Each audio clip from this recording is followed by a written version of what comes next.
Hello everyone. Welcome to Defen episode number 93 it says there. Yes, I think so. I don't know. I just keep adding some number by looking at the previous one. I'm not sure if it is incremental or monotonically increasing. I have no idea anymore. It might well be, like 200 episode or 100th. I never know. But yeah, mystery. What I'm gonna say? Yeah. Welcome to Defen and episode number something. This is Vijay from Holland, and Ray as usual. And then we have the second. Is it the second one or is it the third time you're coming, Malcolm? Yeah, I don't know. Long, but I have to say, after 93 episodes, the intro is getting really polished and professional, BJ. That's true, right? Yeah. I apologize for that. I mean, this is not something that you expect on this show. I get it. But hey, welcome to the podcast again. So we were talking about Emacs and what happened to Ray's video? Okay. Yeah, I've just turned it off for a second. Don't worry. Okay. Yeah. So Ray's great audio here. We can't see him, and luckily you can't either, so we can continue. It's much more fun now. God. Yeah, polished as ever, like you say, Malcolm. What a star this bloke is. Right, come on. Who is this bloke anyway, Malcolm? This Malcolm bloke that we've heard all about. Do you want me to introduce myself? Yes, sir. Right. I thought VJ was going to do it there. It's like in a super polished way. I mean, he just said it's super polished, and I'm insulted now, so I'm not going to do that anymore.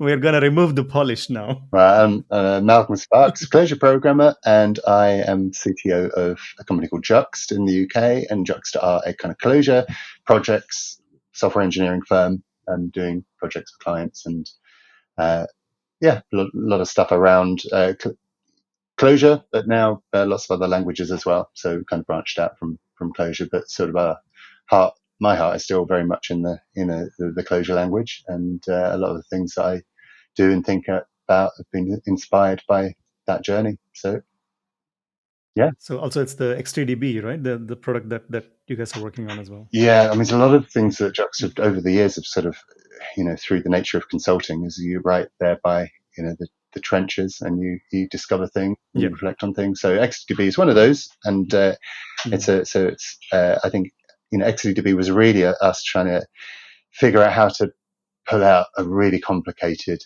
thread inside of most projects, which is the thread of time.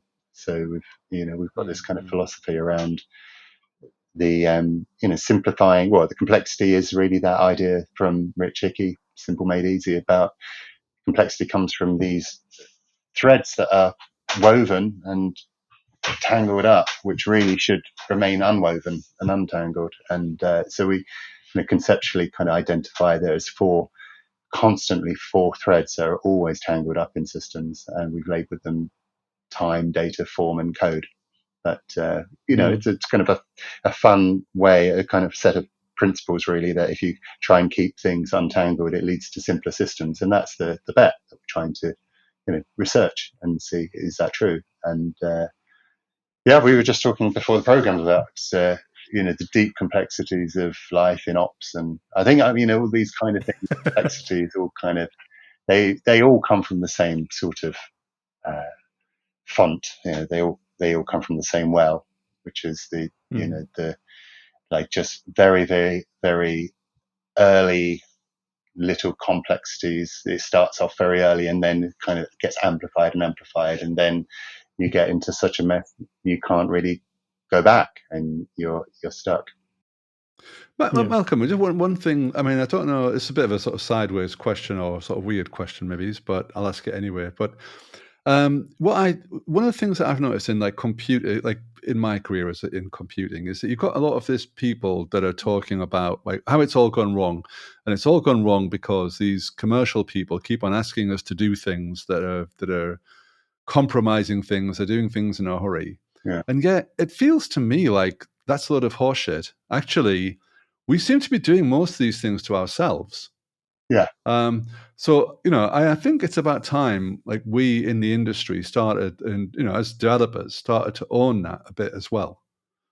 Yeah. That we can't like just blame it on business and people like in product or whatever, that we have to actually take responsibility for some of the shit that we're dealing with here. I think so. I think we have to ask the question: are we the bad guys? Yeah, are we the baddies? It kind of feels a bit like we are, though. A little bit like we've kind of got a bit drunk on our own supply, or a bit high on our own supply. We think we can make all these things work, and then we hit some sort of barriers of complexity that we should have known we would reach. Yeah, we could have known if we'd read the papers from 20 or 30 or 50 years ago. Yeah. But it's not that black and white, right? There are I know. Well, that's the point about the conversation. Yeah. But I do feel like that we kind of like rush headlong into certain things and feel like we're doing great work, and then we hit boom. Yeah. Complexity. Should bam. Come up with some examples, because I was reading a good example of that. We were talking about DevOps before, weren't we? Like, have the devs made ops worse by trying to do ops themselves?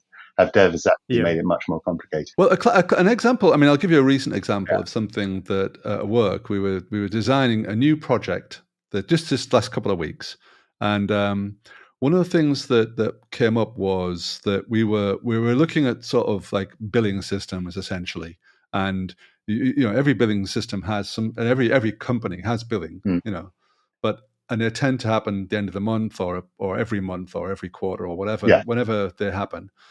So the question is like, well, how do you manage that? How do you manage that regular cadence of time? Because there clearly is time there. And then how do you make sure that when something goes wrong, you don't miss a bill or you don't miss some parts of that bill? And it was quite interesting to think about how, although it's completely reliant upon time, how we can get time out of that system. So what we ended up doing was essentially like, this functional core imperative shell type thing, where the schedulers and the time, the little clocks that tick over, that are at the very edge, and they eventually just produce some data. And these bits of data have actual time in them. They're the ones that have the time in them. And then all you're doing in your systems downstream is just relying on data that happens to have some time. Yeah, that's right. Yeah, it's like, when you test systems that are very time-based and you create a simulation, you simulate test and you control the clock and you your test cases. And I kind of feel that, in fact, that's how all systems should be built. Actually, they should all be simulations. They should all control time, and there shouldn't be any physics in computer systems, because physics is, so race conditions and timing and, like latencies, all of those things building on that mess of physics is going to lead to horrendous complexity. What we're really looking for in computer science is abstractions that actually say, hey, physics and the universe is really, really complex, but what we're going to do is massively simplify it for your business. You don't have to worry about the complexity of physics, and you can actually worry about this really pure, abstract mathematical thing, which is never going to go wrong. We're never going to run out of numbers. It's going to always be. And that's, I think that's the trick. And we failed to do that, and we've let especially in ops, we've let physics back in, and so everything then is things moving around pipes and kind of timing, latencies are all kind of the source of great complexity. And that's kind of what I don't want to go there now, but it's kind of one of the sort of feelings I had about, we've got to start again with moving state all back into the same place and sort of changing it consistently, one frame after the other. We've got to make the whole thing like a computer game again, and not like a kind of not like a real world scenario. Distributed state. Even though the world distributes state, we shouldn't, because if we do, we're then making things much more real world, but the real world is nasty and complicated, and that's what computers we wouldn't have needed computers otherwise. We would just do it all. Computers isn't just making things faster and automating and speeding things up. The computers were about being able to bring some mathematical abstractions to kind of solve problems that we wouldn't have been able to solve. Well, I mean, Yeah. if you think about the very early times of like logarithmic tables and stuff like that, you know, those were essentially a kind of cache of pre-computed data, and that was really handy, you know, for navigation and stuff like that. And the same way, you know, you want to try and build those kind of systems which are just like you say, flawless, you know. Like ballistics tables, you know, they're working out, you know, Newton's law of motion and being able to work out how far a particular cannonball will, you know, to be able to work that out with maths is much cheaper than just doing thousands and thousands of experiments with live cannonballs, because you win more wars that way, that's for sure. But maybe we shouldn't talk about like launching the nukes and things like this, because I feel like the world is full of this kind of stuff at the moment. Another thing I was struck by well, just as another in the spirit of finding other examples where devs have been baddies. I was watching today, you know, just looking at Hacker News this afternoon, and there's an article about HTML first, and it's essentially about the front end and about how we started off with something really nice, HTML. You could view source it, and you know, for somehow devs brought all of the baggage from the back end to this actually quite beautiful thing. Early browsers had HTML, and everyone thinks, oh, that's such a simple age, but actually, it wasn't that. Either the age before it wasn't like we just had computers invented the day before. It was actually a great application. Is a wonderful thing. And so people think about the web, the early HTML browsers and all that stuff. Oh, it's so simple, you know, and too simplistic. And so we brought all this tooling, and we've ended up with stuff like React, where everything has to be like, you have to build chain and tool chain. It all has to kind of, you know, spit out this gargantuan JavaScript file, which is totally impenetrable. And actually, this article was saying, no, we want to go back to HTML, where you can right click and view source, and you can teach people how to do, and go, you know, read it. And they were talking about, you know, Tailwind and CSS, and you know, well, really just about trying to make everything open and accessible and tangible again. And I think that's another thing. You know, any time I've actually really grown a dislike for build chains and anything that actually takes any sort, you know, call it source code, and turns it into, and then turns it into something else. Because it's a non-reversible operation, and you've just made it harder for the person receiving the compiled derived artifact to figure out what went wrong. Since we're talking about Clojure, by the way, I think let's bring it right back home. Why the fuck do we not just ship code? Like I've been saying this for like, I don't know, God knows how many years. But why are people compiling code in Clojure? Okay, for ClojureScript you have to do it. Forget that for the moment. Well, although let's talk about Skittle in a moment, but you know, and what Bulkdude is doing to make that really a possibility. But if you've got Clojure, you put the code there, you run it. There's no change required. Now, people will bang on about performance and stuff like that, and I get it. But that should be an edge case, you know? Prove to me that your performance is really terrible and it needs to be compiled. Then you can add that step in if you really need to. But that should be something which is like not normal. You know, it should be something which is normally you just put the code on the server and run it like PHP or something. We've got a list. Isn't this inherently the design of it, that because we're running on JVM, and I think as Malcolm, you're pointing out that it turns into something else before it runs, right? So it's also going to turn into JVM. But we don't notice that when it is running there. That's the whole point about Clojure, is we don't care about that. The Clojure code does get shipped, and that's kind of one of the advantages, I think, of Clojure over Java, because in Java, make the point a lot that we had class files. So you open up a jar file, you get class files, and then you decompile it. So you really benefit from just seeing the Clojure files as they are, and that they are, of course, compiled, but dynamically during class loading. And those are those optimizations are done, but they're done in such a way to make them invisible to you or to most people. You're only seeing that, and then of course, like the JVM does that with its hotspot compiler. Exactly. And so I think,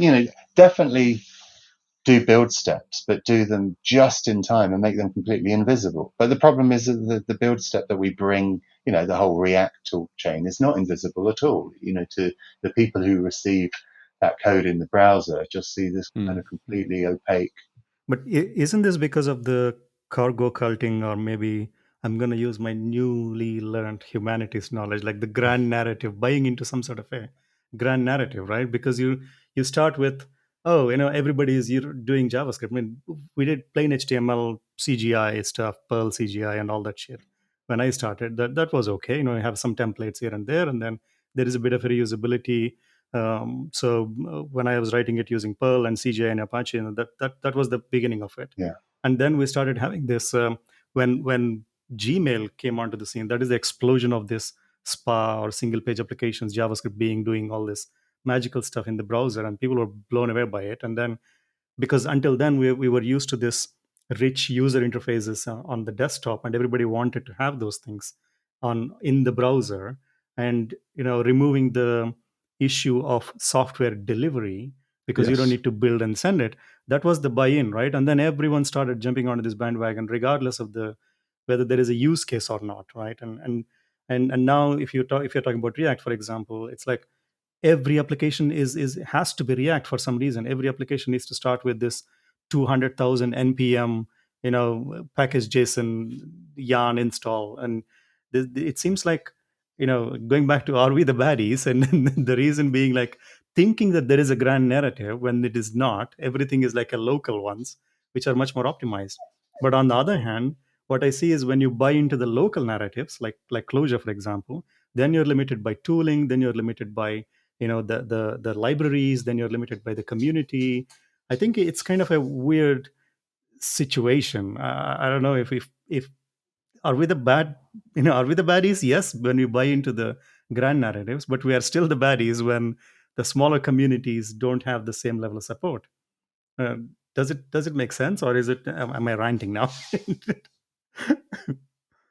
It's a difficult thing to sort out. I don't know what the right answer is. I mean, I do like I almost think we're in a fortunate position to have JavaScript running natively in browsers. That's a really good thing. It's not, perhaps Yeah. in the future it'd be WASM or something. We'll have to write everything in Rust and compile it, and but there'd be a great shame when browsers turn off support for JavaScript, because the ability to just go into the console and it's really a kind of amazing experience, and one. But there doesn't seem to be like a simpler idea of why everyone is writing JavaScript. Because it's kind of a self-fulfilling prophecy now, because there is more tooling available and more training material available, more debugging tools available, which is a bad thing. That means you're constantly debugging shit, but there are tools there.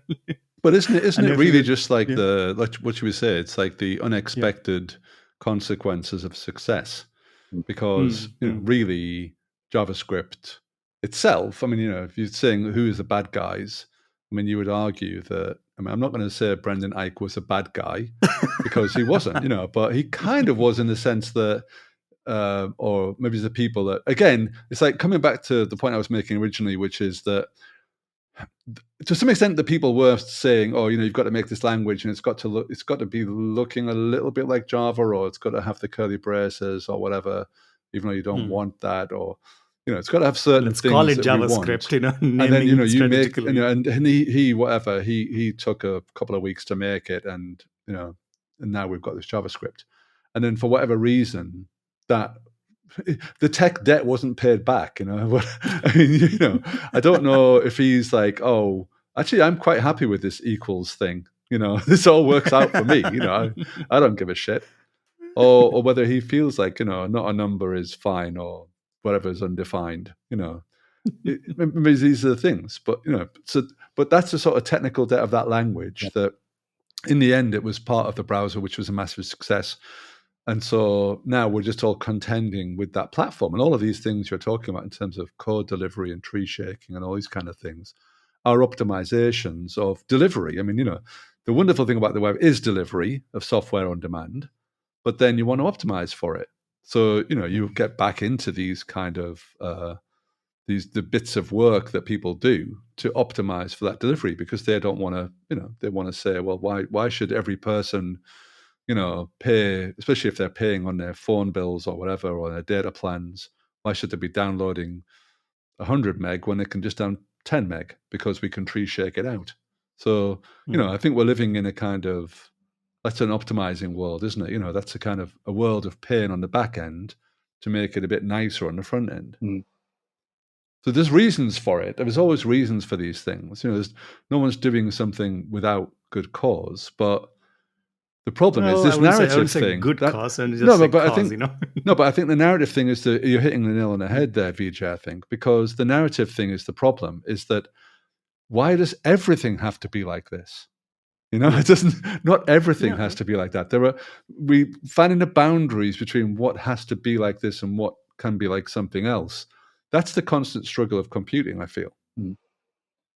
I think it's a search for the right abstractions, and if everybody is doing tree shaking and knows about tree shaking, if that even is a word that has common, is in the common developer lexicon, then we've sort of failed, because it should be like there's a huge amount of work that's gone into JVM garbage collection over the years, right? And there's people who understand garbage collectors in incredible detail, and they would know, but most people just use them and they don't even have to know they exist most of the time. It's just something that is so built into, so that is an abstraction that has really succeeded. And it kind of felt that it really should have got to the point where web development had that. And we always talk about this as an indication we've got the wrong model of HTTP. We talked about CGI. I think CGI was a good placeholder model, but we should have run away from it eventually.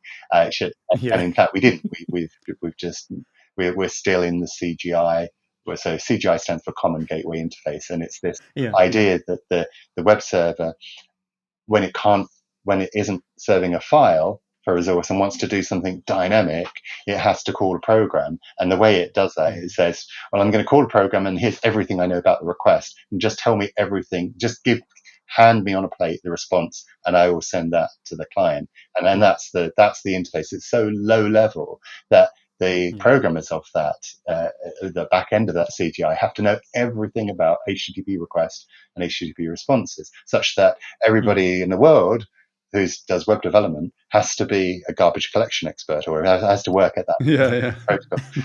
So that's where I think the CGI as an abstraction is the wrong one, because the wrong one, because too many people are working at too low a level, and a low level is bad. And you need to have experts who understand the lower levels, know how plumbing and sewage and steam engines stuff work, right? But then the rest of us should be standing on the shoulders of those giants and being able to reach yet higher things, right? But when we don't, we're what's the phrase? We're treading on the treading on the toes of dwarves or something. We're all standing in mud. It's just layers and layers of mud. So in terms of like the CGI thing, then, Malcolm, I mean, what kind of thing are you thinking? Because one way of, we're always like talking about like goddamn HTTP codes and stuff like this. That's the bike shedding dream, isn't it? Let's spend a week deciding whether it's 2 or 4 or 2 or 3 or 2 or 1 or whatever the shit. It's like, is that what you're talking about? It's like, should we be like having a better set of abstractions over that? Totally. In the same way as we don't really, anyone who writes an FTP client, or anytime you use an FTP library or use a TCP library to send a packet to something, you don't have to worry, do I have to put is this IP version 4 or version 6? Or where do I put the destination IP address? You don't. You just create a TCP socket in whatever language, you can just send something. You don't have to worry about all the details of the TCP/IP protocol. And you certainly don't talk about return codes and AXIM and all that. I don't even, I can't remember that stuff. And I can't remember it because I don't use it every day. Thank goodness. Right? If you don't know about Nagel's algorithm, then I don't want to speak to you. I don't. I know. Was it John Nagel that came up with it, and it was his algorithm? I don't know. It was something to do with flow. But the thing is, that's the thing. Other people. That's how human progress works. Because other people know all the hard stuff, so you don't need to. That's exactly. How do we make nuclear reactors? Not on first print, not by all of the tooling. It's crazy, really. I mean, it's the same. It's the same everywhere, right? I mean, making food, making whatever that you want.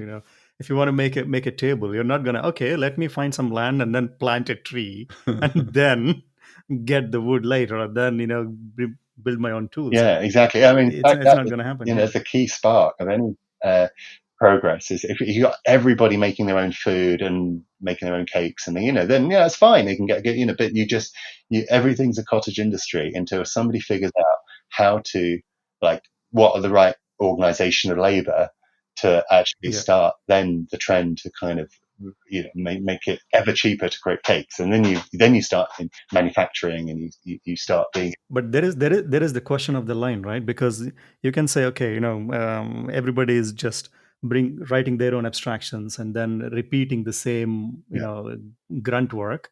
On the other hand, everybody is using J2EE and then writing super complex EJBs and shit, and then that seems to be the struggle, right? I mean, compared to Clojure and compared to other languages. And even today, after I think it's been 12 years, 15 years in the community, looking at these communities, every now and then someone comes in and then says, is there something like Rails here? Is there something like, there is always seems to be like people who are, it's a, libraries that I'm going to plug together.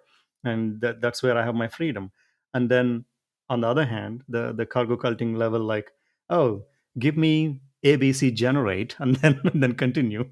But coming back to that though, Vijay, isn't it because, like, let's say we as an industry, we basically, again, I think there's a lot of arrogance in the industry, and there's a lot of thinking that they're much further along than we really are.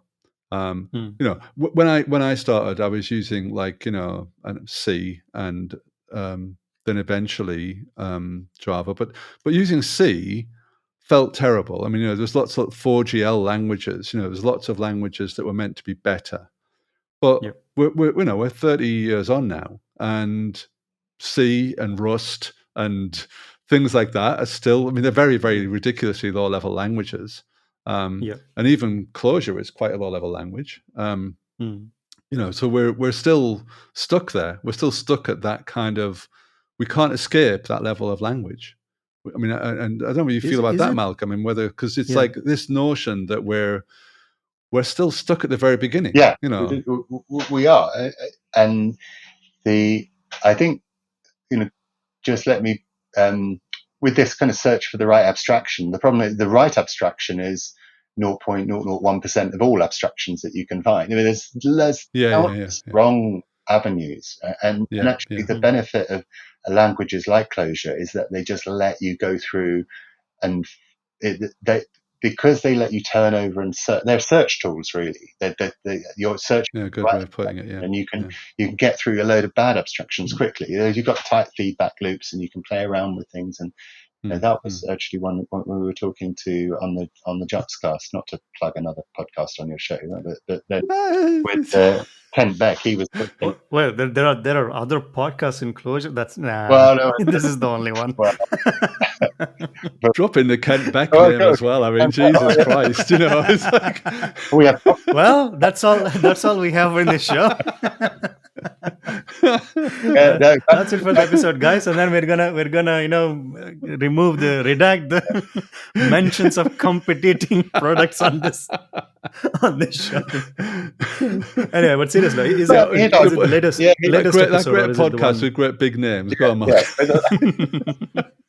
His argument for test-driven development was that it was just a tool to be able to try out lots and lots of solutions really quickly and get rid of all the rubbish ones. And that's it's about the speed at which you can. But the attitude, I think, is to know that most of your solutions, especially the early ones, are not the right ones, and you should actually be very careful about going for the first choice. With Rich Hickey's talk at ClojureCon earlier this year, it was about stop and create a decision matrix or a spreadsheet. Just start enumerating your solutions. Don't just go for the first one. And unfortunately, I think test-driven development, that spirit of research and exploration was lost, and it became just a quick way of getting everybody to get to the keyboard and building working software. It doesn't matter, you'll be able to change it, but go for the first solution. And sometimes that first solution, unless you've got that spirit of, well, the first solution is likely to be wrong. But this is the problem. So many of these development teams, you're under such pressure to implement the next feature. You've got half an hour with you. So by the time you've done your first solution, you've run out of time. That's it. Go on to the next thing. And so we just build pile on all of these poor layers, and we're into the layer after layer after layer, and we think all those layers are right, but they're not. They could be. There's so many different alternatives that we could have found, and I think some of them, if you find the right ones, and the CGI, I think, is just that nobody has really challenged that, because it's become so entrenched that it's almost very difficult to show people that there are probably 100 other ways of doing the same problem. Well, the classic way that I've addressed that is WebSockets. And then people get very mad at you for going with WebSockets, because they say, oh, you're making a new protocol for every single API or every single call. I'm thinking, you're doing that on the fucking REST services anyway. Yeah. Half these people are not using, I don't know what fraction of people use Hatios, but, I don't even think Roy Fielding is using Hatios for his own website. I imagine that, and the whole idea of hypermedia as the engine of state or whatever, people don't even know what that means. We're talking about abstractions. Hatios was like, maybe it's an interesting idea, but it's totally fallen on the floor. No one's picking that up. Well, one person is the HTMX person is picking it up. Yeah. And that's just yes and no, I would say. Don't you think that this whole idea of maybe you can explain to me why that is happening. So rather than me sort of fighting in the mist, you can explain why that is. Why? Also, we've had discussions of HMX recently, but I think a lot of people, I know vaguely what it is now, but maybe it's for everyone get on the same page. What are you talking about, this HTMX magic? Well, Hatios is about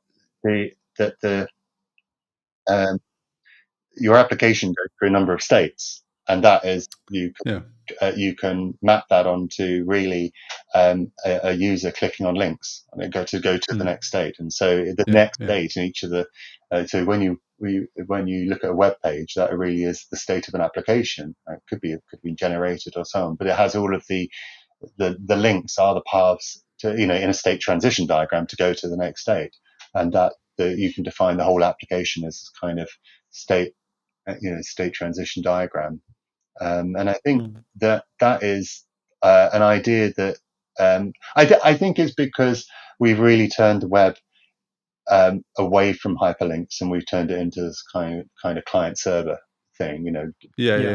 So people are going back to the thinking, well, actually, there was something in links, that like when you can't even click, when you can't click a link because you get a pop-up or something. It's frustrating when people sort of like, I really love links when you're the magic of being on a kind of Wikipedia page and then saying, oh no, I wonder what, you're looking up some like Thomas Jefferson. Oh, I don't know much about how to click on him. And then he was an inventor of something, and you just go off and you learn, you explore things with links. And I think but wasn't the idea behind this backlinked or the traceable exploratory document version of the web, servicing a specific type of, or maybe most of the web exploration kind of use case? But I'm just going to throw in a question like, okay, so what is wrong with the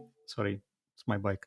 What is wrong with the with the client server thing? Because that was there before HTTP, right? We have Finger, we have Gopher, all sorts of protocols on the web before, which basically disappeared because of the HTTP and becoming the predominant thing. What was wrong? What do you think is the I mean, we had lots of client applications and things written, Visual C++ and apps and like we have today. And what was wrong with it is it was it was expensive because everybody had to write, you had to have a development team write each client. Well, Yeah, Weber yeah, was yeah, able to do is because it was able to create a sort of standard HTML language. It meant that you could actually run a browser. You only had to have one team write a browser. So yeah, now we've only have two browsers now, Chrome and yeah, derivatives and Firefox. And so there's only, when you talk about kind of economies of human, we talked about like,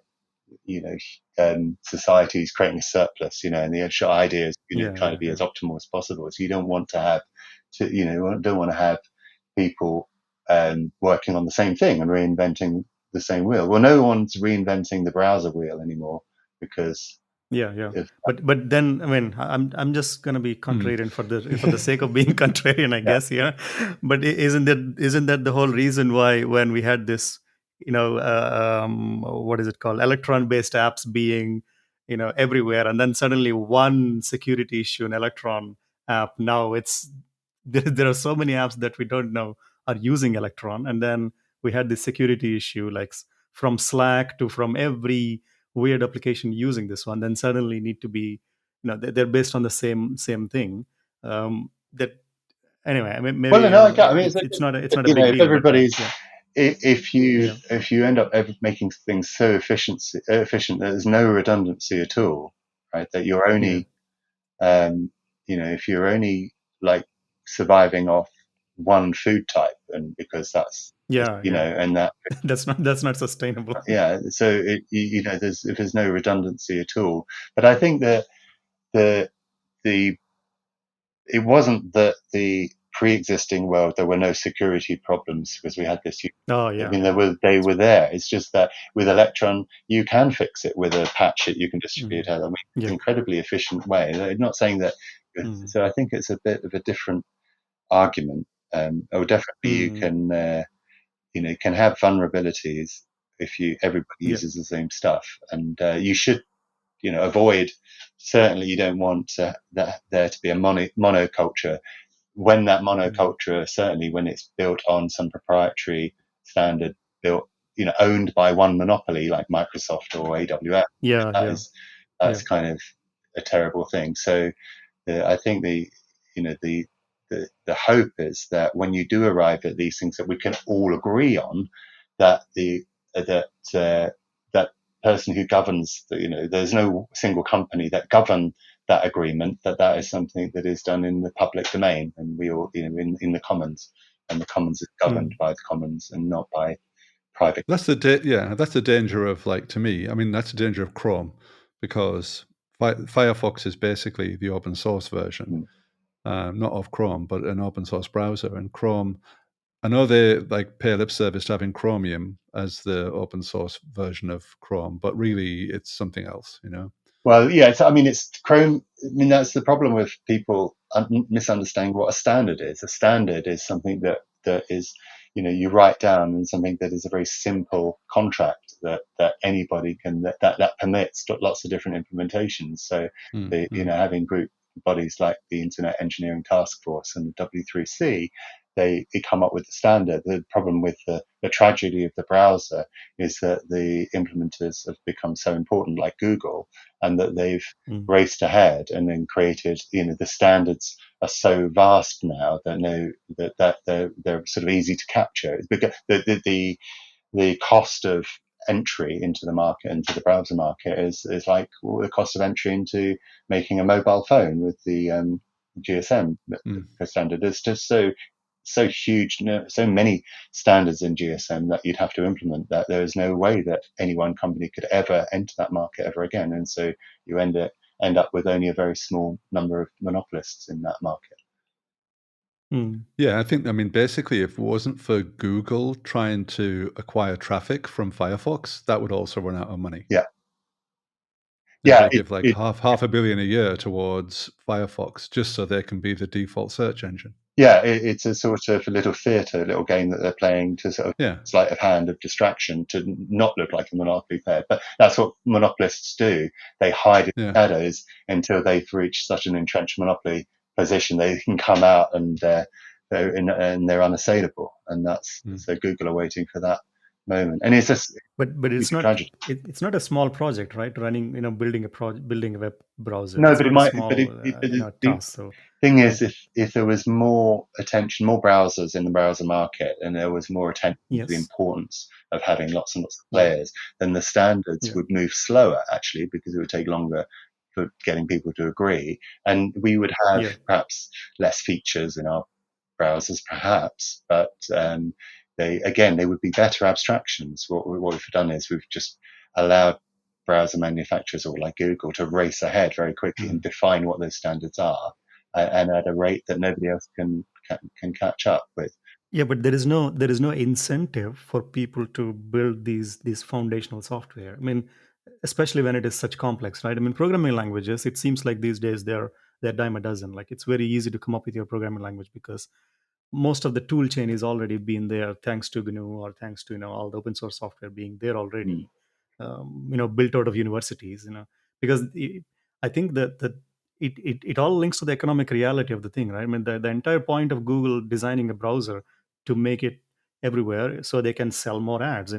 I think the one of the talks that I saw at Strange Loop from creator of Elm, I think, Evan like the Kaplisky, yeah, it's he's talking about the real estate, like the so fantastic so talk, yeah. really nice one, yeah. So it seems like for Microsoft and Apple and potentially some Linux distributions, open source contributors have some incentive to build browser, because it's like the next critical piece in the the layers of software that people are going to use.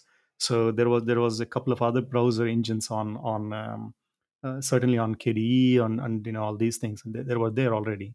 But for Microsoft, again, operating system, so makes sense. And then for Apple operating system, but for Google, their only incentive was to make it so popular so they could be the default search engine, right? And if we are talking about, hey, they should let their 1,000 flowers bloom, but where is the incentive, right? Writing this foundational software, it takes time, it takes money, it But I takes think that's engineering Malcolm's effort. point, though, is that once they are a monopoly now, and it's very difficult to Yeah. unseat monopolies without regulatory effort or without some Yeah. other big company like Apple, for example, deciding to put some big investment into it.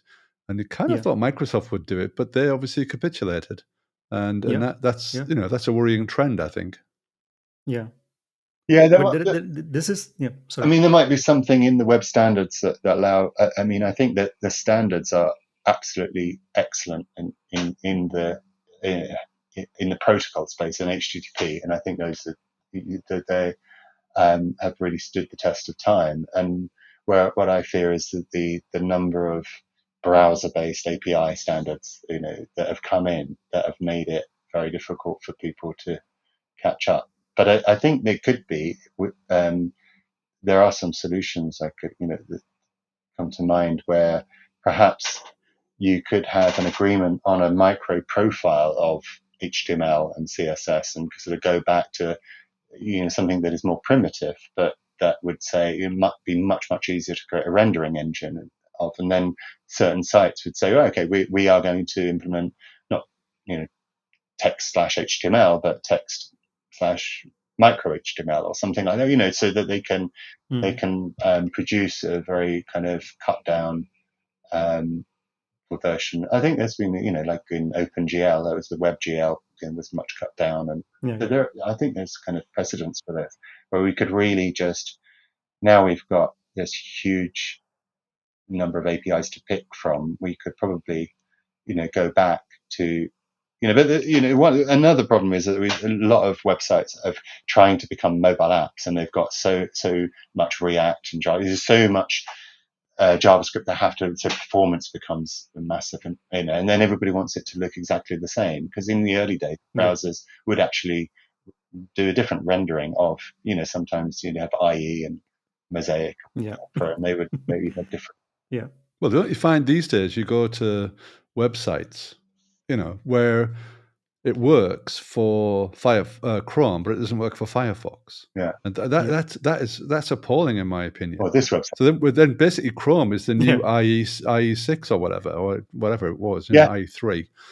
Because now people end up like writing. I mean, it's the things that are like bad are things like security models, or the kind of the extensions that Chrome has made, and that Google have made, to things. Like AMP works better on Chrome, for example.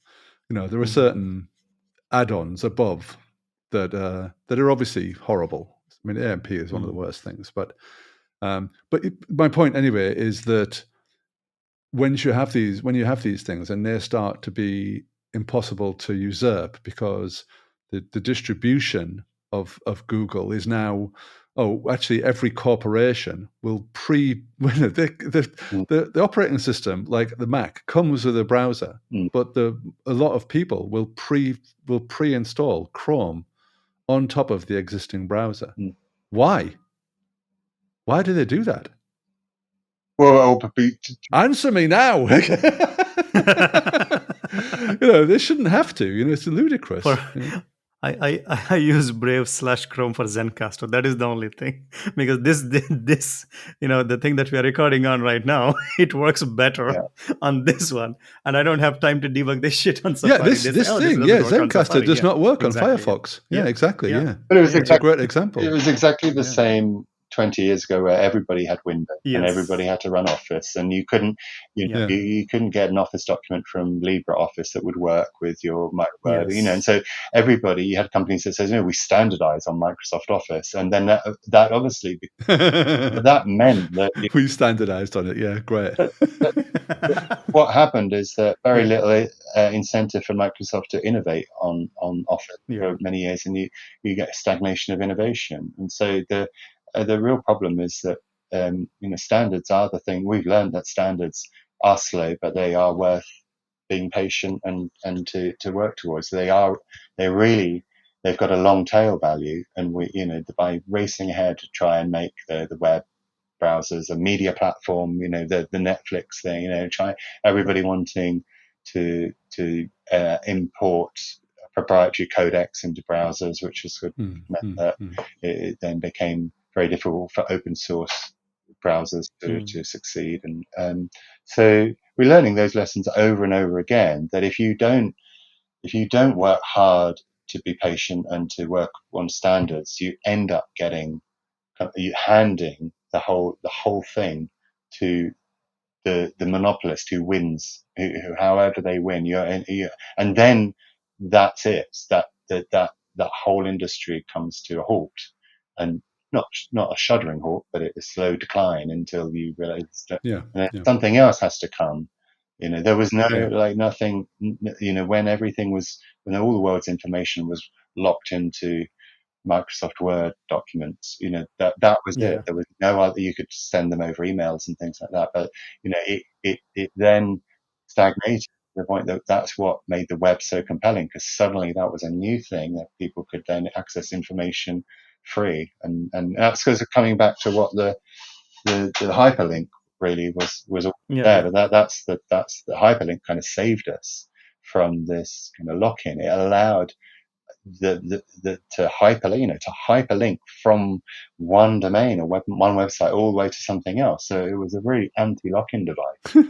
I love this idea that what's he called, Lado, the Musk boy, said that where I'm going to prevent links running from X to other competing social networks. That's because these guys are crazy. I mean, you're right. I mean, I'm not trying to blame the commercial people in the end, because I want to try and stay a lower level. But since we sort of came up to that point, sometimes these links can be this openness can be,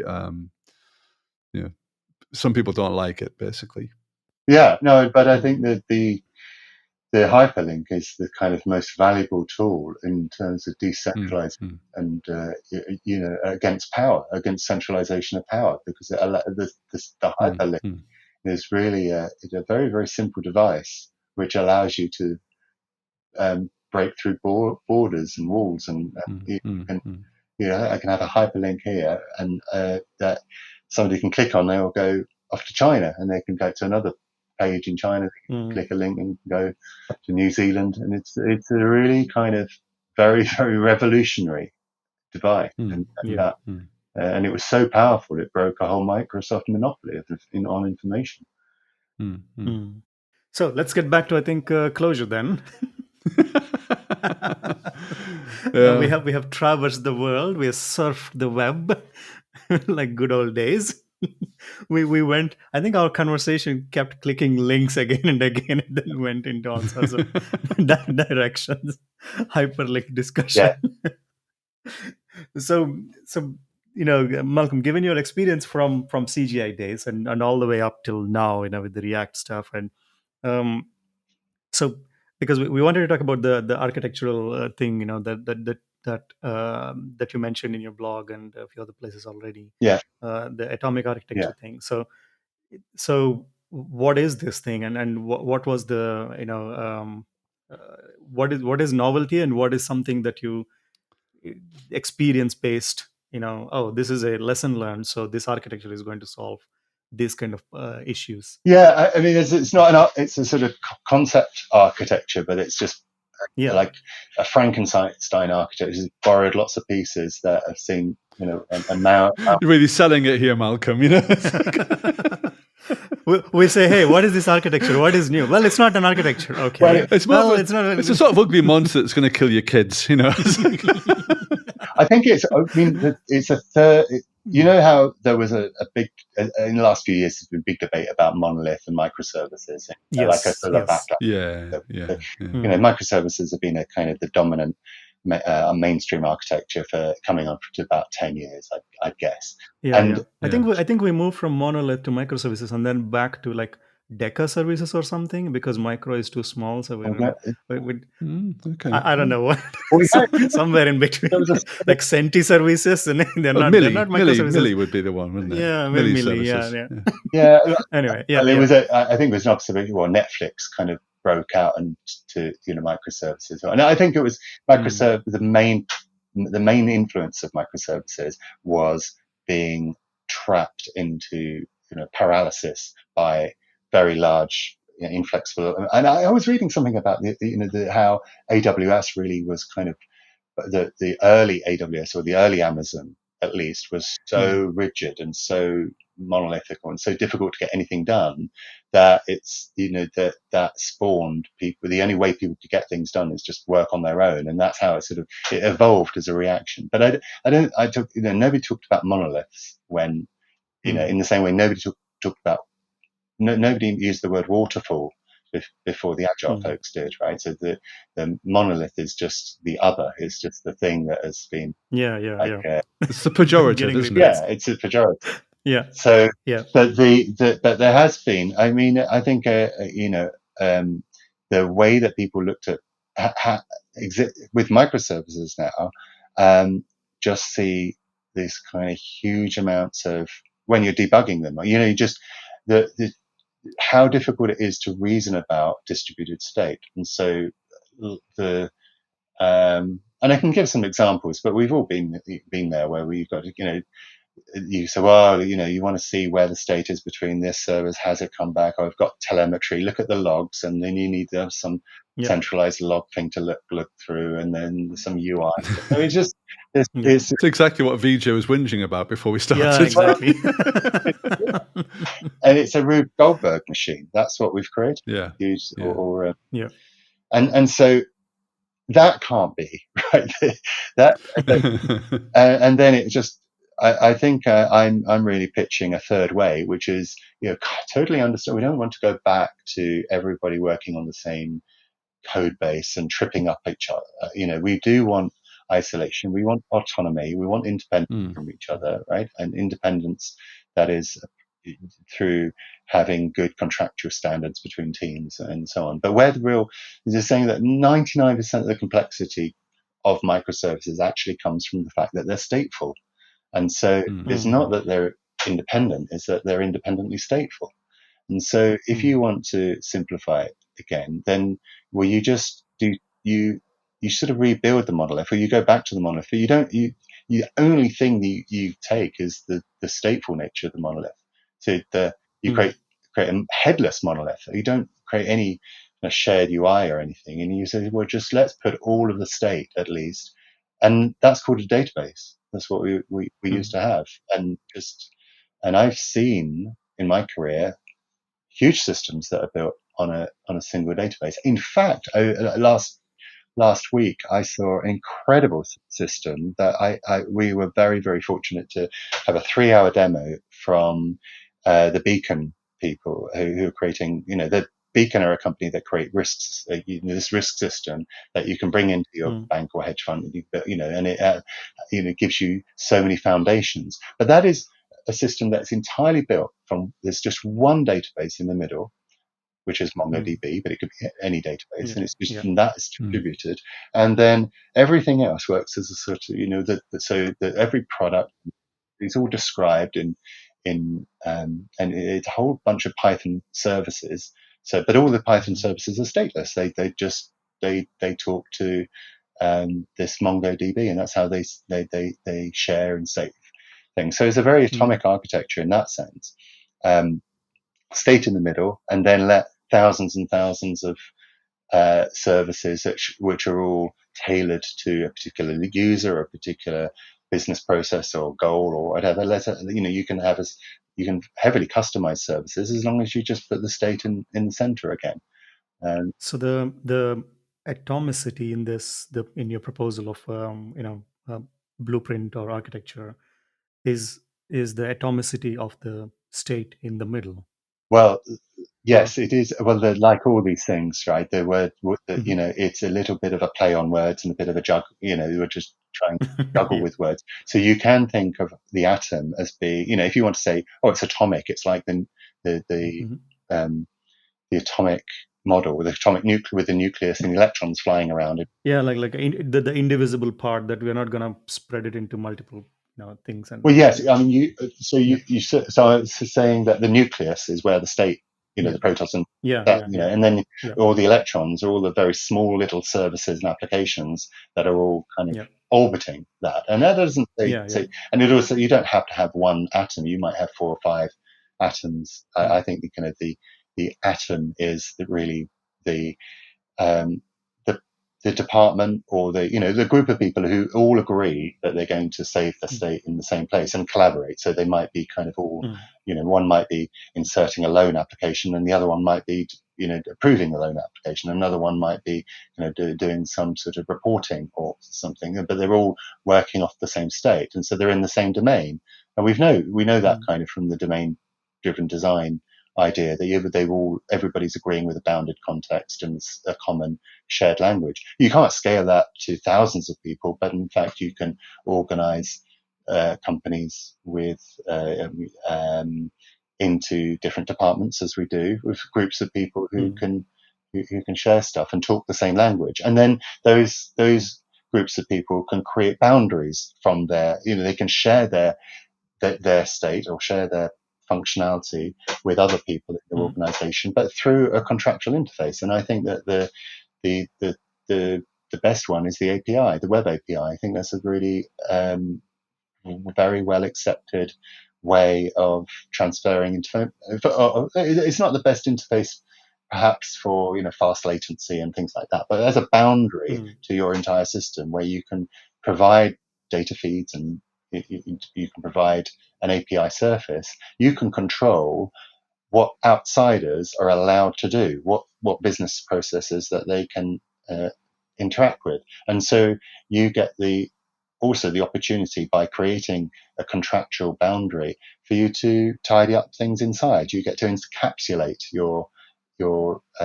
you might decide to have one database at the center and then you want to split it into 3, but you can do all of that without upsetting or communicating that with your external neighbors, because you're able to keep that same API surface. But in this design, then what do you call that? The necessary services like the role-based access control or identity management, and so will these things, because those are the ones that other services need to talk to, right? And usually that's how the microservice design I've seen starting. Like, oh, there is a user service, there is a a role service, there is some other shit or whatever. Things start to blow up from that direction, and then invoice service, and then this one. But invoice service need to talk to the identity service to get the token to make sure that this action can be performed.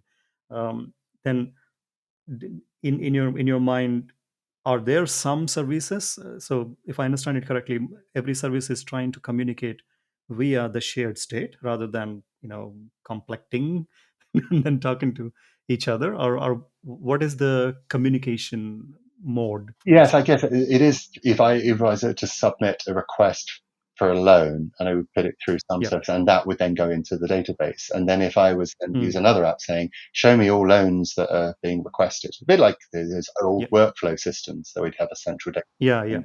Yeah. So by one actor might make an API call, and that will change the database, which would change the views of other actors. And that's something you don't get with microservices, because you are sort of you get the ability to report and to say, right, how many loan applications have we got and what status are they in? And I can do that on a central database with a different report without having to go and visit and communicate with lots of other microservices, some of which may be down or some of which they give. And the crucial thing, I think, with having all your data in one place is that you can change it consistently.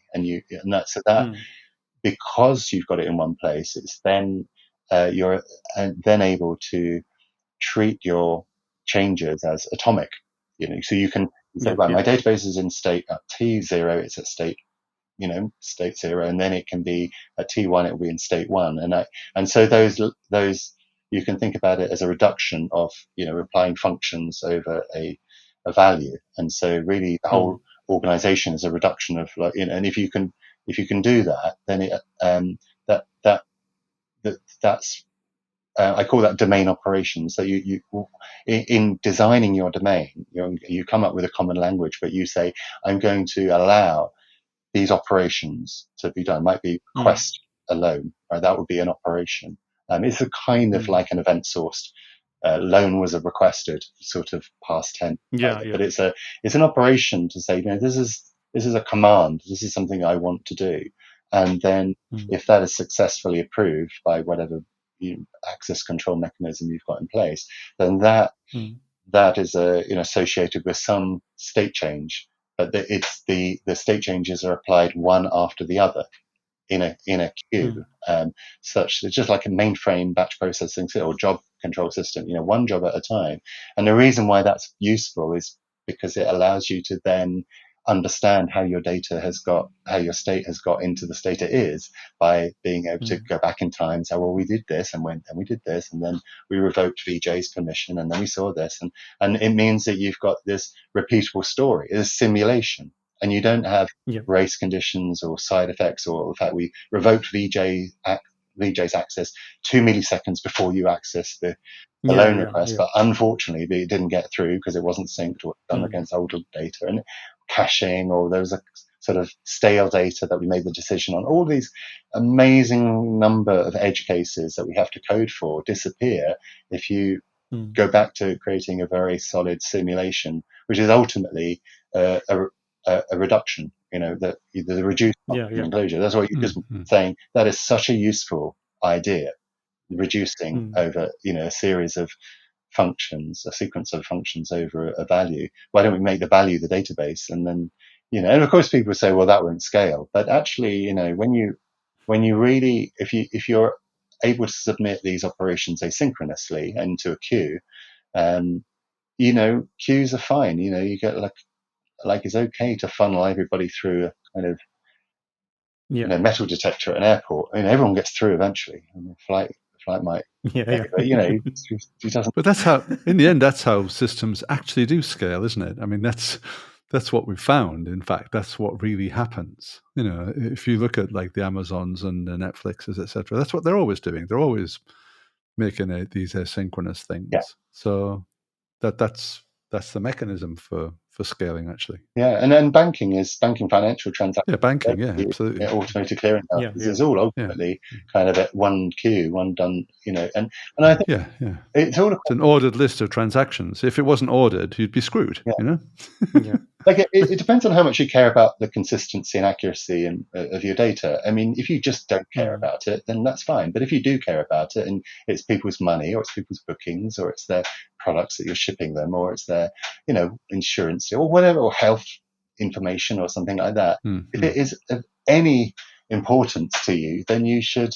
The standards at which we should treat data, consistency should be a given, right? There should be no way that I can make a system where two people manage to get the same hospital booking on the same day with the same doctor, and then they turn up to a hospital and, I'm afraid, or there should be no way that you should order something and it says, and takes your money, but then, we didn't have enough ladders at the factory. I mean, that should not be possible, but we make it possible because we don't treat data with any respect or care. And I think that goes to a lot of the complexities that we find in the modern world. Sometimes it feels like that's a business model, actually. It feels like overfilling seats on an airplane is a business model rather than it's a deliberate tactic. Well, that's it's okay. Yeah. You make it, but at least you're doing it consistently. You know that. Yeah, exactly. Yeah. The alternatives are, I think there's enough room in the plane. Oh, let me just check. Oh, no, there isn't. It is sort of weird. Or I overfill it by like 20% because I know there's an attrition rate of about 18 to 21%, so I'll probably be okay. Yeah, exactly. And then I think it's gonna be fun. Like every time my bank thinks, well, I'm gonna inflate his bank account by 20% because I expect he's gonna have 20%, and then I spend all the money, and then they're like, well, give me 20% back, and like overbooking the planes, and then they're overbooking my bank account. Anyway, but the state argument in terms of the technical things, swinging back the pendulum towards shared state makes sense. But why do you think the pendulum has swung in the direction of microservices in the first place? Because there might be are there organizational things or the complexity of how teams are working in companies, or how is that going to be solved? Because it's not just one-dimensional problem, right? I mean, there might be different of course, issues at hand. Yeah, there are lots of reasons why people organize. It's mostly people call it Conway's law, but I don't have. Yeah, exactly. That of course. If you've got if you're at a wedding, right, and you've got 7 tables and you've got 10 people on each table, are you going to have high bandwidth conversations on the table? It's just obviously the way you organize. And but what I'm trying to say is there isn't a technical reason to do it. And all I'm saying, there isn't a performance reason unless you get up to kind of like Google scale. But Google do things differently because they have to deal with billions of, that's their model. But not everybody needs to build a Google system. And in fact, I'm not even sure that justifies microservices. The fact that you've got to get up to Google scale. I'm not even sure that that's even true. I just think I think that microservices has more or less come about because of an organizational failure. Right, it's a failure of technical leadership. That so Conway's law is people talk about Conway's law like it's some sort of kind of law of thermodynamics or something like that. Yeah. I mean, I think that calling these things law like physics laws, it's kind of a weirdness. And it's not even true. It's a Conway's idea. Yeah, it's like it's an assertion. But it doesn't even stand up to cursory criticism. I mean, it's like saying that I could open up the Fat Man first atomic bomb that was dropped on Hiroshima. Somehow dissect it and open up the bomb, and I'd be able to figure out the organization, the organization structure. Well, it blew up, so it was a poor example, but the fact that of course, if you leave everything to sort of random Brownian motion, and if you had no leadership at all, then people are going to come together and they're going to cobble together solutions. Of course, that is a tendency. But the point of it all is this is all about leadership. I think Mel Conway's original paper talked about the kind of the design organization of, that if your design organization is distributed and then you've got, but we've done lots of things by technical leadership with the internet, for example, right? The very existence of the internet and of IP, the internet protocol, and the coming together and creating RFCs and going off, that is an enormous exhibit of evidence that counters Conway's law. And I think people use Conway's law as a sort of excuse for failure of why it has to be like this.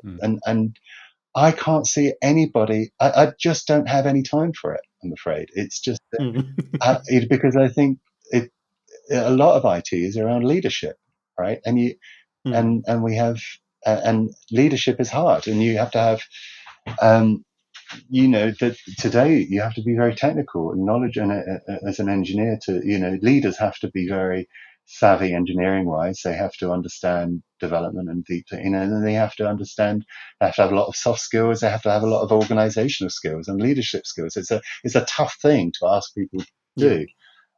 But I think what you're doing now, Malcolm, which is interesting, is that you're kind of like fulfilling a gap, because the problem that leaders have is that they have to arm themselves with information, and there's a lot of information out there. There's a lot of Conway's law. There's a lot of other laws. A lot of microservices. A lot of tree shaking. There's a lot of stuff that's going on, and we know that the industry is it's moving at what seems to be an ever accelerating speed. Towards whatever it's like.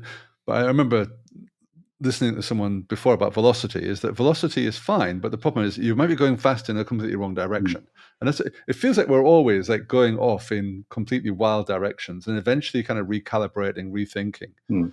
But what leaders need kind of actionable strategies. They need something which says, okay, if this isn't true or that isn't true, or I'm not feeling this or I'm not feeling that, I need ideas. I need something I can pick up off the shelf. I need something that I can pick up from a website and say, this is something which makes sense. It's got a rationale, and actually I can action on it as well. Yeah. And that's what it feels like you're trying to put on the table there. Well, that's what atomic architecture that's why it's got that alliterative acronym, and it's kind of got it could have a website, and you can imagine we've got some kind of ideas for some sort of like the atomic age kind of theme and things. We've mocked up a few websites on it and things, but things have to be packaged in a way that a leader can kind of read in a blog or hear in a podcast or get into. And unfortunately, I'm at the stage of really socializing the idea, because I just want to kind of graft, get as much feedback and think about this for a while and actually try it out on different, actually look for examples of atomic like architectures. Because of course these things exist. It's just you got to go along and you got to give the name to the thing. That's why I think your emphasis on standards is a good thing as well. Just one more thing, Vijay, is because you were talking, Vijay, about identity services and stuff like this, but there are internet standards for this. There are rules about how to, produce tokens, and there are standards for producing tokens and standards for validating them and verifying them and all these kind of things. So, you might end up having some service that's running, but that service should be from, and there are plenty of vendors that do this, so there's no reason that you have to start everything from scratch. That's the nice thing about standards, isn't it, is that you can pick a standard and then you can find an implementation, and hopefully. I think that the reason why I've sort of waited for a while for you can't really build an atomic architecture kind of 10 years ago, because so one of the principles of atomic architecture is that who does each operation. When you call an operation like request loan, every API call is called with a bearer token, and that bearer token is a standard thing on the internet.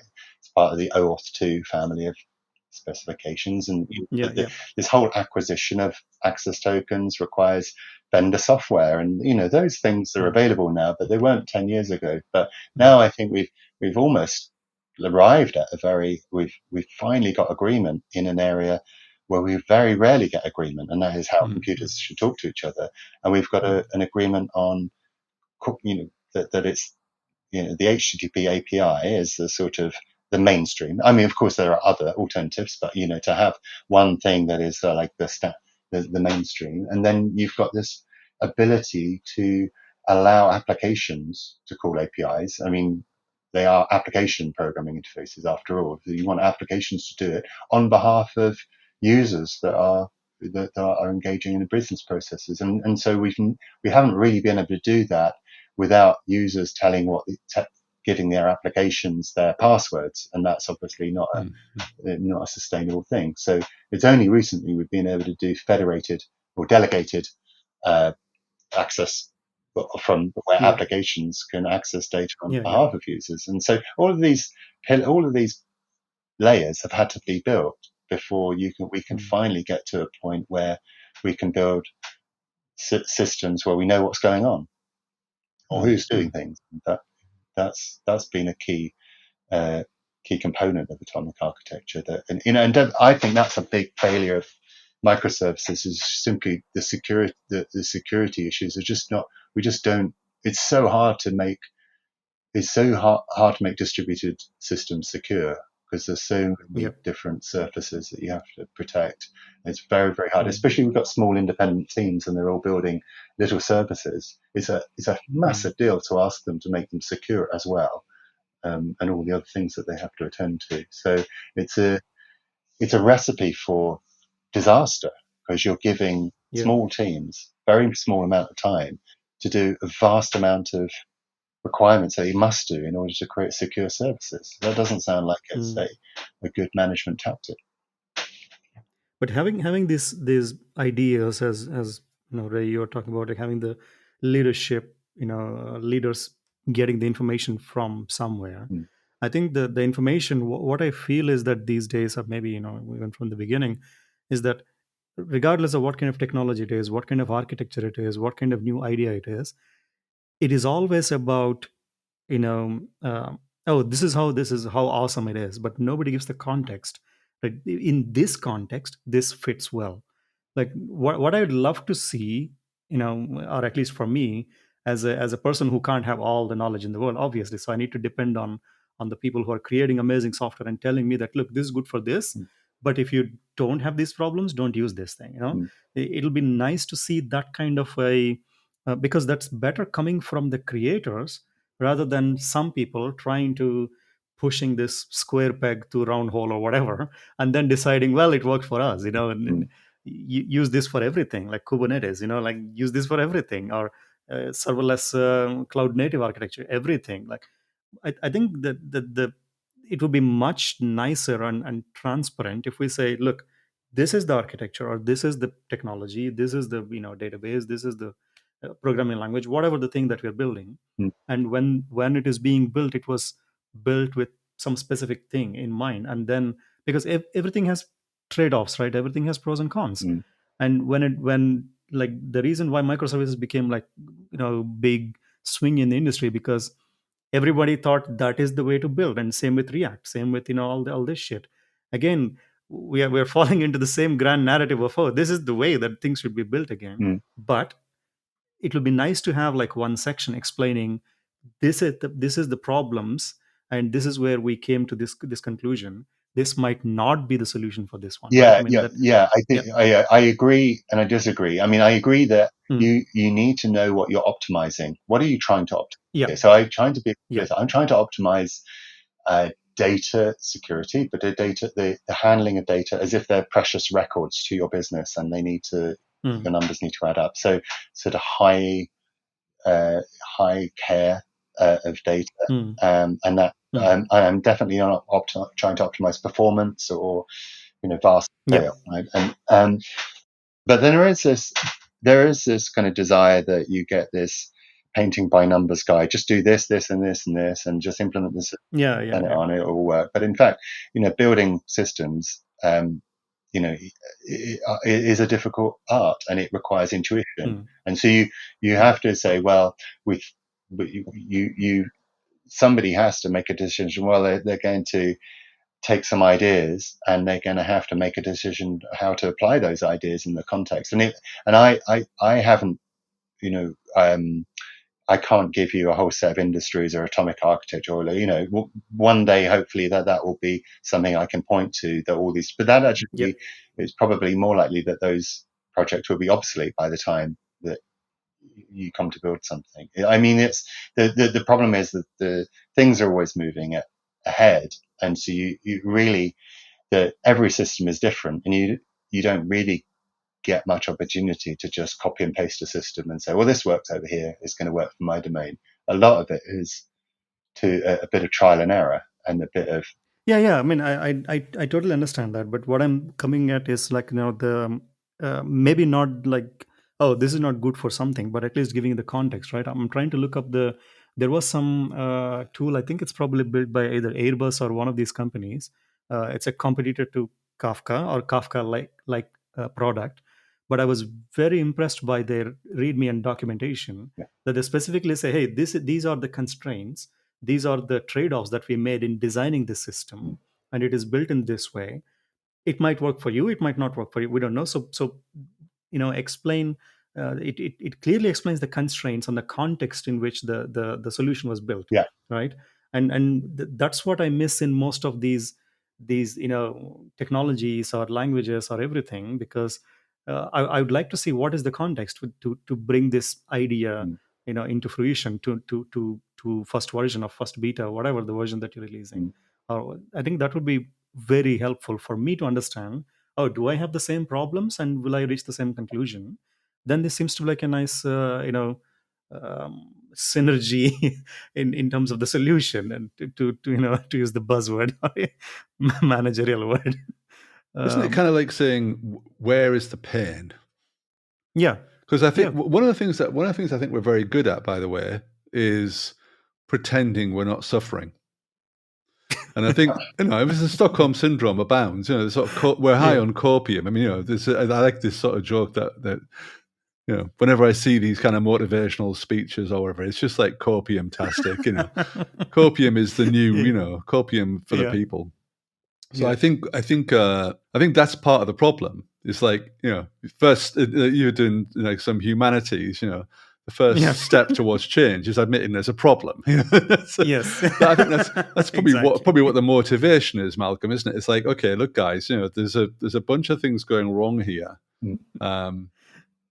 Well, I guess what you're saying is there should be a list of things, and hopefully there's enough people sort of essentially the lights are coming on saying, oh yeah, I see it. It's like for me. If you, I get it. Or, if you don't see the or the other way around, like, no, I don't have this problem, so I'm not going to take this medicine. Exactly. People should be able to say that. Oh yeah, for sure. So I guess that what I'm trying to say to people is that I clearly think that the complexity, or the majority of complexity in these systems, is caused by the distribution of state. Now, you can either, a lot of people will reject that, and in fact, shared databases in microservices is seen by some people as something of an anti-pattern, right? And that's completely fine. So I'm making this assertion that, in my view, and I have had a distributed systems background, and I was a core programmer, and I've been building application service, and I kind of have really tried to make distributed. I used to write a distributed transaction broker once, and XA transact, two-phase commit, all that stuff. So I have tried hard to make this all this sort of, and I just think that it's just too difficult, and therefore that's my position, right? That actually, unless you absolutely have to, and you've got a really an exceptional situation, you should try, at least in the first instance, to build off a single state store, and then, but I know the problems that we had in the 90s and noughties of everybody hammering on the same database and tables, and when that I call it a student kitchen, right? When everybody got the same shared shared space, right? It's going to be tragedy of the commons. So a lot of atomic architecture after the shared state principle is actually mitigations to how to prevent the thing turning into a student kitchen, and that's the abstraction of operations. So it's not like, oh, you get to insert into tables randomly. You don't get to know what the tables are. You get to define the operations, and the operation is an important unit of currency, really, because it's at that you attach the access control. You say, well, when you define what it means to request a loan, that's the point at which you said, well, who is allowed to request a loan? So that almost drives the conversation about what your personas are, who your roles are, what you're going to allow people to do. And so that is the common language. And that's very much borrowed from the domain-driven development design people. And then after you've got that, well, then you see, well, if you've got all these operations, you just can't let free for all. You can't let everybody request loans and things like that. You know, so then you're building another level of maturity, saying, well, we've got to restrict who can call what. Now, well, and how do we do that unless we know who it is that's calling the operation? You know, and so it goes on and on and on. And you finally realize that actually you need these operations applied one after the other if you want to preserve consistency. So that's the, you know, and then because you apply them one after the other, you then have the opportunity to create an event log, which is a sort of a bit of an optional principle. But the idea of having this ledger, really, as a ledger cell with a log, but it's maybe a public log of saying this is exactly what happened. You can give it to an auditor and say, trace through these steps, and you'll arrive at exactly the same state as we have. You know, if you want to, so asking questions of the past. And then, of course, when you're asking questions of the past, you want to be able to recreate the whole state when you're trying to work out why was this loan approved 2 years ago. You know, in order to answer those questions, sometimes you need to be able to roll back the database to that particular date in order to answer certain questions. So that's where having bitemporality, you know, which is a little bit of a hat to you know, XDDB and a bit of a marketing sort of. I mean, that's what I mean. I was trying to, you know, put a question to, you know, to I don't know, contrived question to push you there. Because by design, as you're explaining the student kitchen situation, like, you know, many readers and then, you know, having this contention of resources. Because when I see the design that you made, like there is this operational side and there is analytics side. You know, I was on the both sides and mostly on the analytics side in the past, you know, 5-6 years where we had to build this reporting and everything. And you're always, if you're using quote unquote traditional databases here, you're kind of fucked, because I cannot keep querying the production database to generate these, you know, Looker reports or whatever. So obviously then I have the, you know, read replicas and then everything that comes with all the issues with that one and CDC and all that nonsense comes in. So to solve this problem, to have a shared state, you need to have a certain technology in the middle, certain type of database in the middle that is going to help with this, right? As you mentioned, like XDDB probably. Yes, although I think you can create it with different tools and products. But it's going to be more work. It's going to be more work. But I think at a certain level, you're really just saying these are desirable qualities of the system, and this is how you'd go about kind of. And there are a lot in any given context. There might be quite a lot of work to do to, you know, integrate. So you might want a search engine in there, Elasticsearch or something. So you just, but it's a lot of these things are just ways of thinking. They're like mental. These principles allow you to, at any given decision point, you can say we're going to go left rather than right. So it's really not for. I'm not trying with atomic architecture to lay down a blueprint of how to build a system. I'm really just giving people a kind of map of how to make decisions, and that it is try to get the benefits of shared state without all of the obvious downsides. Although I'm sure there are ones that I've not experienced which are still lurking in there about, you know. But the trade-offs is having shared state is well worth, I believe, the pain points, but it depends on your calculus. Nice. So I think maybe we should talk a little bit about Clojure, because it's Clojure podcast, I think. Still, I think we went from web to a little bit of humanities and then ranting about everything and then coming back to you know, architectural things. So your company and then you're still working in Clojure, right? I mean, there are plenty of Clojure things, and so again, based on, I don't know, it's been 10 years or I don't know how many years you've been doing text 10 and a half. Yeah. So where do you see now? I mean, where do you see yourself now? Because are you still fully on Clojure, or do you think well, it's time to rethink and then create a new browser and then go to the next one? Or is there anything on your radar in the Clojure world and then outside? I think the Clojure world is still a source of great. We were going to talk about Squint and Skittle, or there's great. Yeah. Within Clojure, kind of the unfair advantages of having a language where, in most other languages, I've found that you end up with so many things that you're fighting against, you don't really make forward progress. So, I find Clojure a fantastic research language. It's also, I think, a secret weapon where a company can use it and can exploit it. It can be a force for, real innovation. And, some companies find themselves in where they're really conservative and they've got lots of procedures and policies for, but so sometimes Clojure isn't an option for them. And then there are other companies that are less constrained and they want to use, leverage Clojure. I mean, we found that Clojure has been a good choice for us because people who come to the Clojure community are often people who have experienced these problems and appreciate the value of Clojure. And therefore, they're almost a self-selecting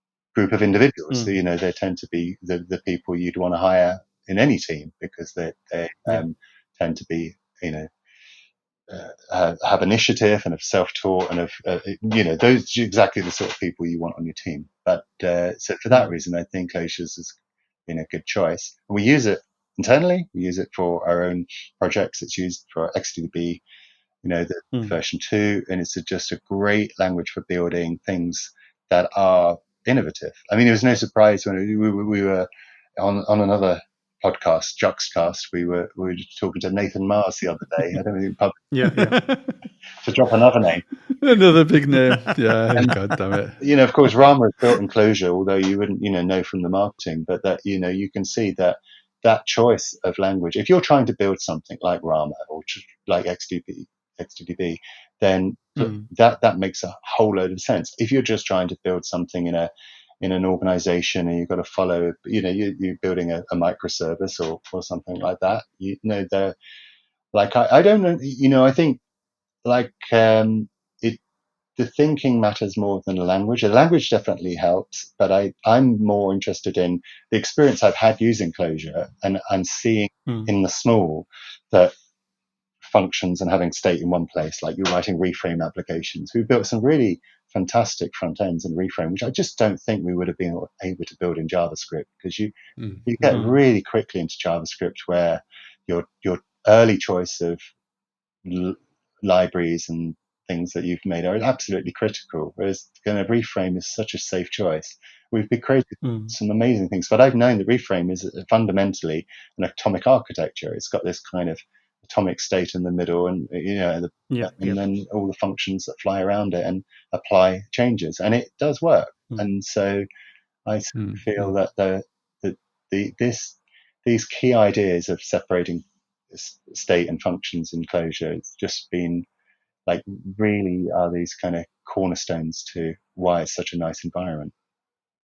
To me, I mean, I was to echo that. I slightly disagree with you as well, because why not? Is that I think language is still our podcast. Yeah, exactly. Screw you, Malcolm. Come on. No, but I think language does matter. We're not on Juxcast. Yeah, they hate us. Actually, I've been on Juxcast, so they've got all the names. You're just promiscuous with podcasts now. Yeah, we've had all the big names. and then they had to resort to you finally. Like they checked out everyone. Oh god. Anyway. So I was going to say that the reason why I think Clojure is important, I think the reason why people end up landing there is because it's actually hard to do it's always possible to Turing complete languages, etc., blah, blah, blah. You can do what you want with these languages. But actually, if you want, for example, to have immutability, you can do it in Java. But it's not easy. It ain't easy, And if you want to do it in JavaScript, you can do it. You can use, Ramda or, a whole bunch of like functional libraries. But it's not easy, and it's not idiomatic. and the other people in that community aren't going to like it. They're going to be kind of not exactly offended or annoyed, but they're going to be surprised at the very least that that you're doing things in a certain way that is countercultural. So you can achieve these things, but well, what I was really trying to say, fundamentally, cutting to the chase. I know you know the answer anyway, which is that doing immutability in JavaScript and other languages is not as easy as it is. It's feasible, but it's not the default. It's not idiomatic. So I think languages do matter. Closure is not the sum of the parts. It's some sort of magical kind of. So it's definitely it's impossible to sort of achieve the same kind of Zen by just doing Python or Rust or something in a closure style. I tried that. Doesn't and so it is a shame that we were talking about the build steps and things. It is a shame that it's not that Brendan Eich wasn't, Rich Hickey wasn't at that Netscape. The thing that always strikes me though. Sorry, I was just going to say quickly was that like a lot of language people now kind of know this about immutability. They know that it's a problem, and Rust kind of acknowledges it, and sort of, but there's a lot of people in the language community who know that immutability is a good thing to promote. And yet it's not common, and I know that there's various people sort of asking questions about why isn't functional or immutability like taken over the world. And it feels like a lot of the algorithms and these kind of things are still written with that kind of like low level optimizations in mind. And it sort of bleeds out into what we call the real world. That people are always trying to essentially say, it's all great with your immutability, but in the end, the real world, in the real business, we have to change things, and you just can't. It's just too hard with a functional programming language. What's your counter argument to that? If you have mutable state in any program, and at scale, when you're passing references to and then it trips you up, and if you're trying, you end up debugging stuff when you spend a lot of time in a debugger, and it's a thing like garbage collection that really ought to be a standard feature. I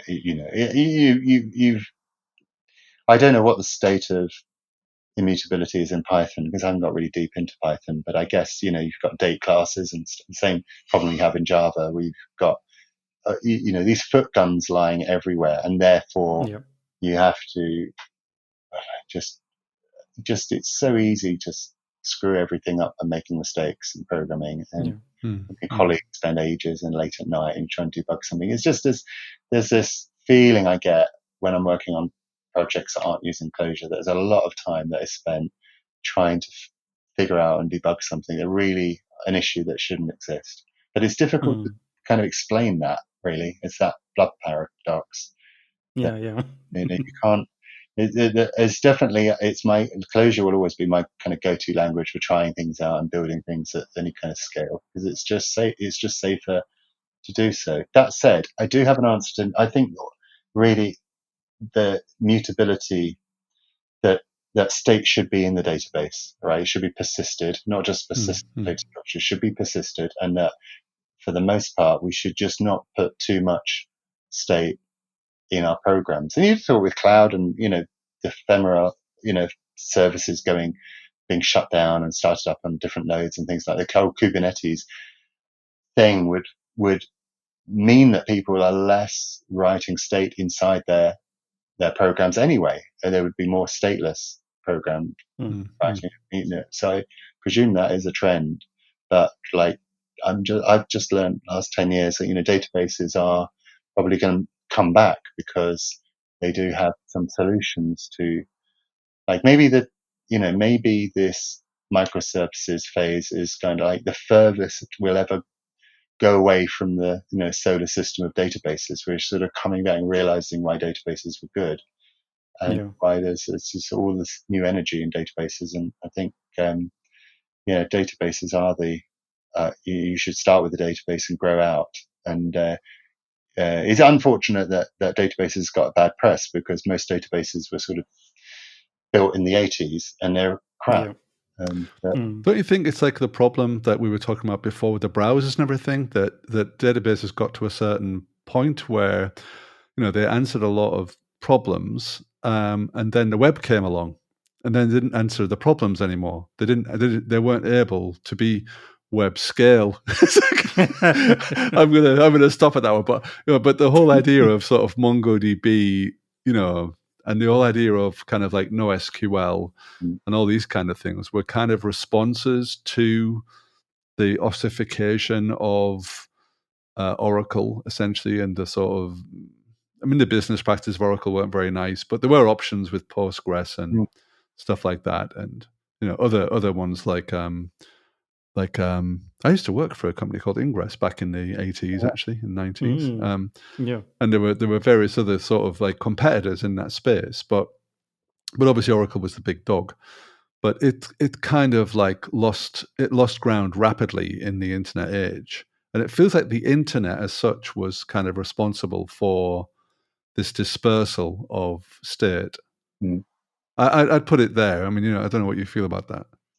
Yeah, the web was founded on this kind of file system concept rather than the database concept, and so there's always been a bit of a impedance mismatch. I don't think fundamentally that file systems are actually a good database for web resources. I think databases are better for web resources, and that's true, of course. Yeah. Something I've been trying to push quite heavily, that resources need metadata, and kind of embedding metadata in file names is a bad idea.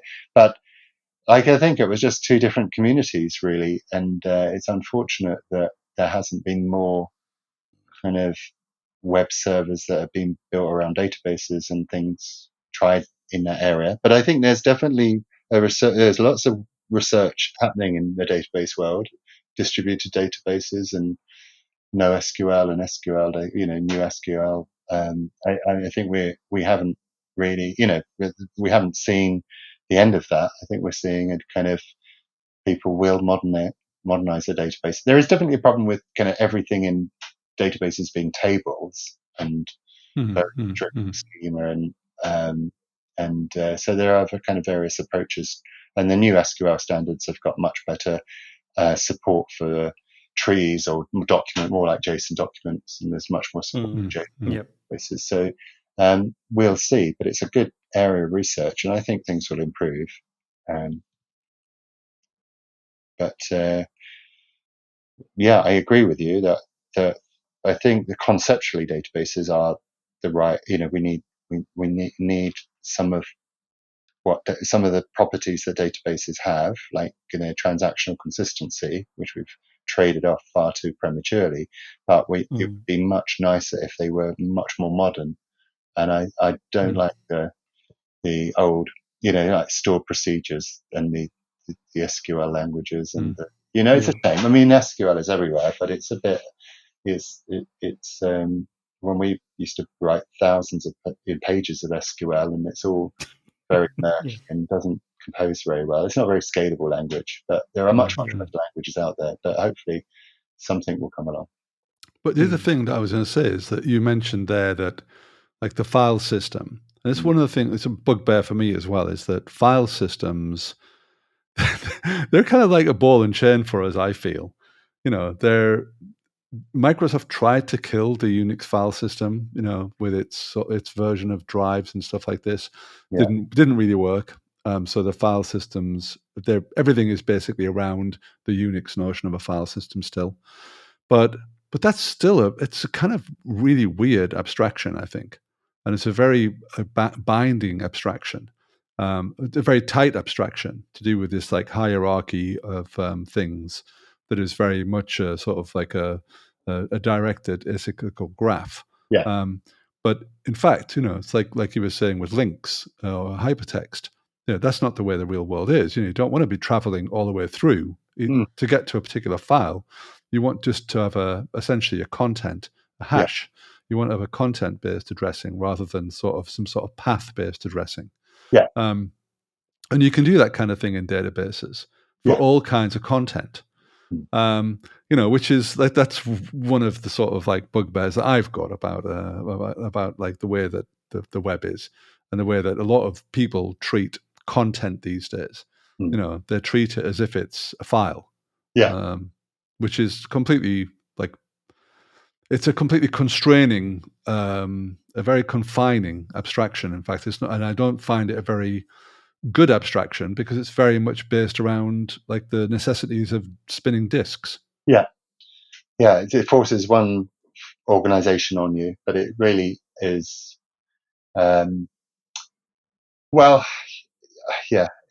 it's like the URL, I think, is better as it's a virtual pointer or an identity, identity, and the web resource is a better idea than a file. And it is definitely file system plus. The idea of a web resource, existing on some sort of thing in the DNS space, and you can navigate to it, and it can be on it. You can have it can cross file system boundaries and host boundaries, and it's and it can content negotiation, all that stuff. I don't think the web, the web is a great kind of improvement to the file system, but unfortunately most web servers, the static stuff is all kind of still assuming that it's a file system, or it still has that model.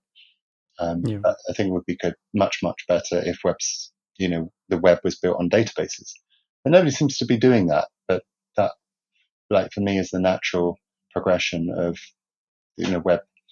websites, is that they're kind of much more. I mean, I know the CMSs and stuff, but like having all data records that are web resources, everything, all records in an organization should be ultimately a web resource, because that was the real innovation of the web for me, was that you could just have a URL, click it, and you could share it with somebody, or you could that building identity. And you go to places today, and there's still lots of pieces of information that you can't access without going through a particular path, through an application that you have to click a bunch of menus and get and really information is much better organized if it's has identity and can be can be referenced.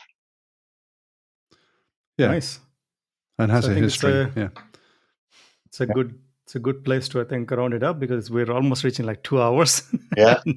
I don't want to keep you even longer.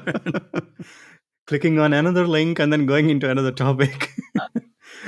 So thanks a lot, Malcolm, for joining us again. I think it's always so many things I learned talking to you, people like you as well, like having so much of experience, and it's really fun to see what you're thinking, and then what new ideas or new ways of thinking about the same problem and then solving it in a different way. And we really appreciate that.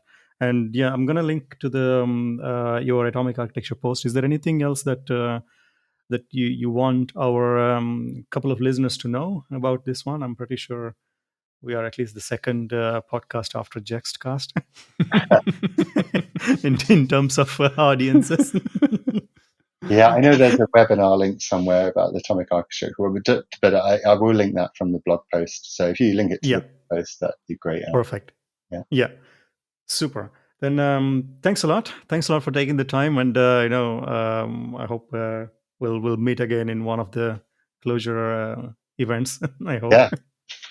Yeah, great to be on. Again, I really enjoyed it. Thanks, Ray. Thanks, VJ. That was really good. Thanks a lot, Malcolm.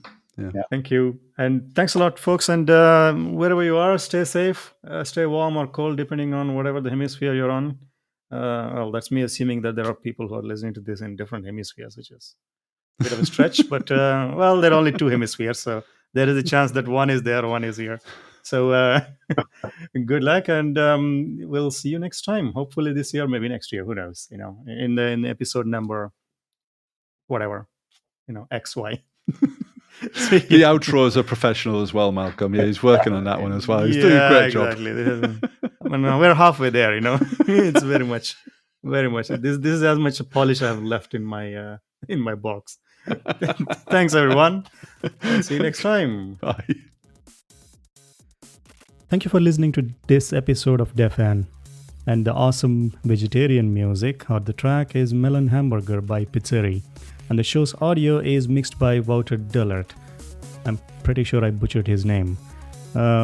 Maybe you should insert your own name here, Dullert. Wouter.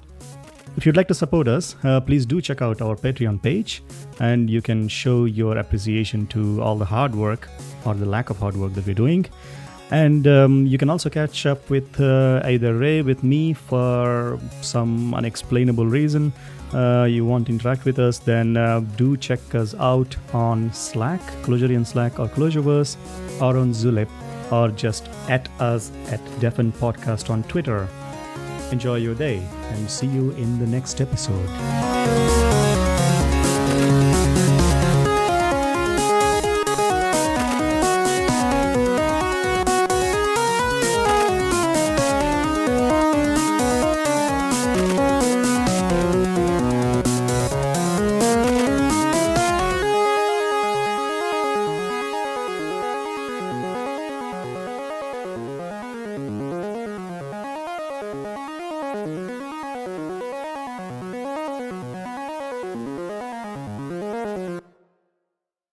You know what Malcolm was saying, that like you can't, like you couldn't unpick the organizational structure from the end product.